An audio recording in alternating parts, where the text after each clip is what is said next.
자, 그럼 시운전 한번 가볼까?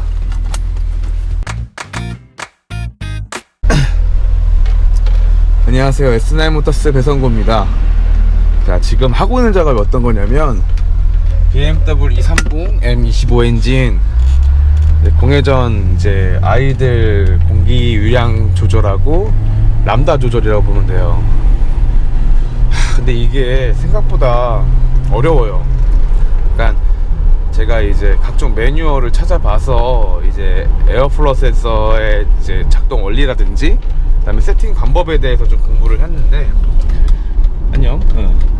이게 약간 쉽게 얘기하면은 이론하고 실무하고 조금 잘 안 맞는다. 그러니까 나는 이렇게 생각을 해서 이렇게 세팅을 했는데 차는 사실 그렇게 움직여주지가 잘 않아요.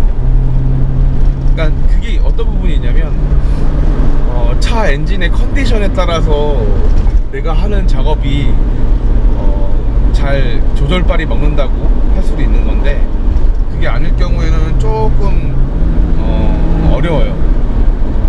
매칭이 잘 안 돼요. 그래서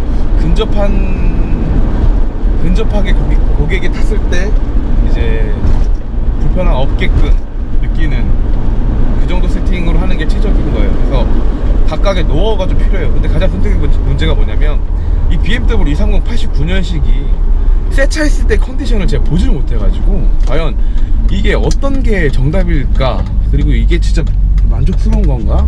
그러니까 2018년도 나온 차에 비하면은 알다시피 다 기계식이잖아요. 그런 부분에 대해서 세팅을 잡아주는 게 가장 어려운데, 뭐 일단은 그래서 지금 보면은 지금 이노베이터라는 이제 이 시대에 맞는 장비도 구매를 해서 람다 값을 보면서 그다음에 세팅을 하고 있는 거죠. 근데 정비사는 이때는 되게 재밌었을 것 같아요. 그러니까는 요즘은 전자장비, 전자 센서들이 잘 돼 있어서 각각 알아서 ECU가 이제 캘리브레이션을 하고 학습을 하면서 조절을 하는데, 이때는 그런 게 없어요. 다 튠업이라고 하죠. 일일이 정비사가 에어플러 센서의 전압값이라든지 아니면 장력이라든지 뭐 이런 부분들을 다 손수 세팅을 해줘야 돼요. 그거에 따라서 차의 필링이 완전 달라져요. 지금 아무래도 저는 이제 그 이론상 이제 연료와 공기 효율을 14.7대 1 정도의 이제 연소 조건을 만들기 위해서 에어플러 센서 값을 조정하거든요. 근데 이게 좀 내용이 어려울 수가 있는데, 일단은 가장 중요한 건 뭐냐면 공기가 얼마만큼 들어왔냐, 연료가 얼마만큼 쏘냐를 내가 일일이 손으로 조절을 해줘야 되는데, 이게 오히려 약간의 조금 연료를 농후하게 하는 게 엔진 필감이 더 좋아져요.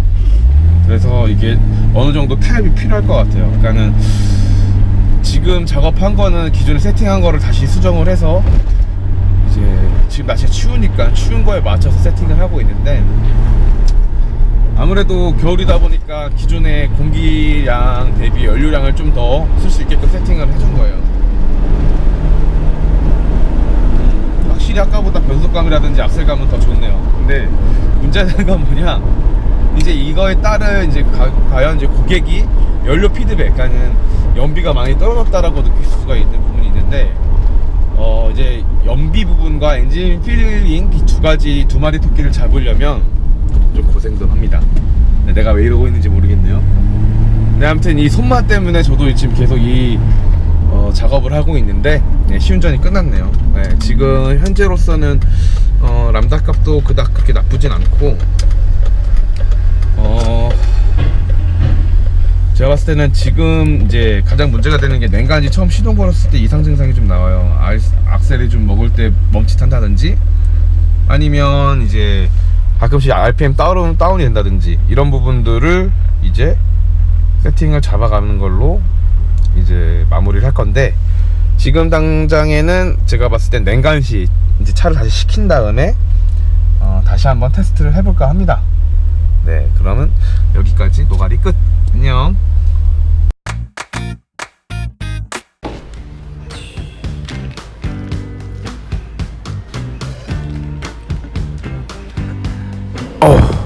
이게 얼마야? 뭐? 300만원치라고?